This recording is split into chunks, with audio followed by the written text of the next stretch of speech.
Have you ever met somebody and feel that instant pull, almost like gravity towards them? Like you feel your heart racing, your stomach is in knots, you can't stop thinking about them. It feels like this passion, this electric charge, this really attractive energy, and you assume that it's chemistry. Well, what if I told you that feeling might not be chemistry at all, but it's actually your nervous system mistaking anxiety for attraction? And that is the reason that you keep attracting emotionally unavailable people. Let's get into it. Hey, I'm Megan Scherer, a somatic trauma practitioner and holistic therapist, and I work with women to help them heal their attachment wounds, regulate their nervous systems, and choose healthy love, starting with themselves. And today, I want to help you understand why you mistake anxiety for attraction and what to do about it. Okay, so here's the thing that most people don't really understand. Your nervous system is wired to prioritize familiarity and not necessarily joy and fulfillment. Your nervous system's whole job is to keep you safe, to scan your environment for danger. And in the realm of our nervous system, in our brains, the unknown equals danger. If we know it, if we can predict what's coming, it is familiar, it is safe.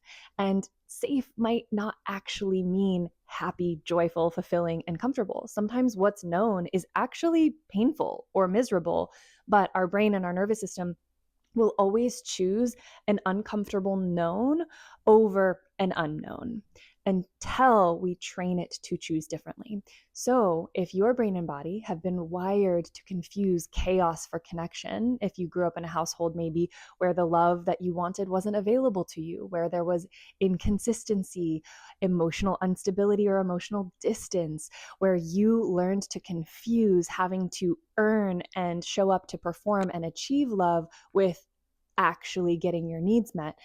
If that's true for you, then it's pretty understandable that your nervous system would go out into the world and see that same pattern and call it love. When you meet somebody who triggers that same anxious energy in you that might be familiar to your nervous system, your whole body lights up.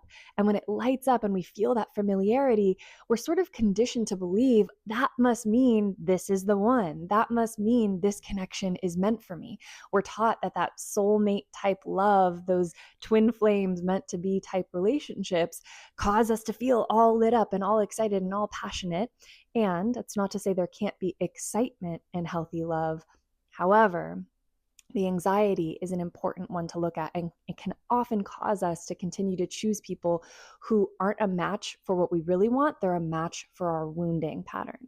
So because your nervous system is trained to recognize what it knows as familiar, not necessarily what is safe and fulfilling, let's identify how you can spot when you are mistaking anxiety for chemistry. So the first thing is to notice how your mood is impacted by how this person is showing up.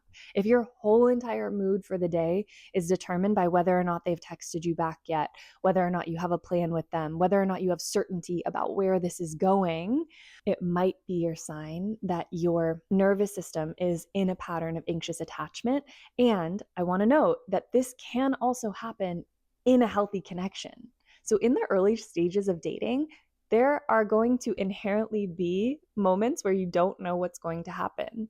When you're still getting to know somebody and they're still getting to know you, you guys are kind of comparing your values and your vision for your life and your interests and seeing, are we actually a match? It takes time to figure that out. As much as we'd love to rush to commitment and jump in and just know this person is the one and we're going to be together forever, that takes time to figure out. And so sometimes we can feel the anxiety in that in between of like, I don't know yet if they're the one for me or not. And sometimes we feel the anxiety and we're labeling it as chemistry and saying they are the one. I want to lean in. I want this to go somewhere. So you want to begin to notice for yourself, am I able to stay connected to my own energy, regardless of where we're at in the dating process, regardless of whether or not I know if this is going to go somewhere to lead to something bigger, more committed or not? Am I able to stay grounded in my own energy? It's the first thing to check in about. The second thing to notice is if you are constantly over analyzing and obsessing over every interaction with them to make sure that you get it right so that they choose you.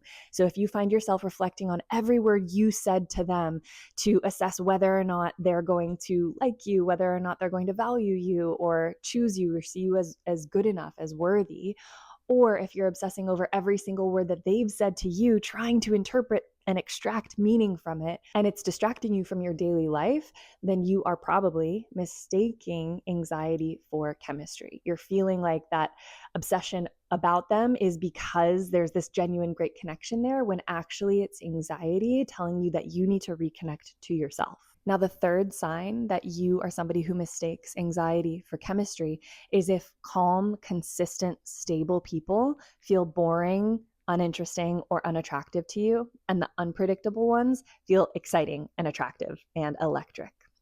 If you are one of those people who has said, I just like all the healthy people, they just feel boring. I'm not attracted to that person. I'm not attracted to the good guy, the nice girl, whatever the case may be. Your nervous system is showing you your attachment strategies, that you have learned to confuse chaos with genuine connection. And again, it's not a bad thing. There's nothing wrong with you. You're not broken.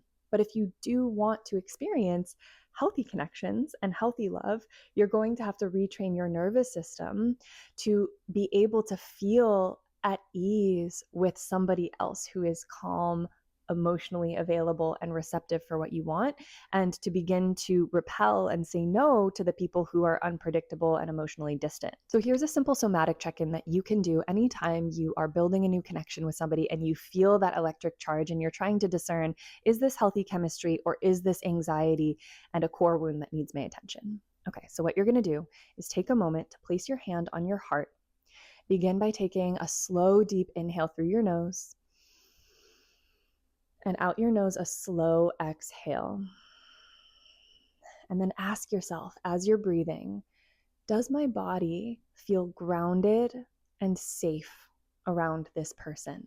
And if not, is it because they are inconsistent and my nervous system is picking up on their unavailability and I'm feeling anxious because it's actually not the right fit and I'm trying to make it the right fit? Or can I notice that I'm not able to feel calm and grounded around them, even though they are a healthy, available person, because some part of me is afraid of genuine connection?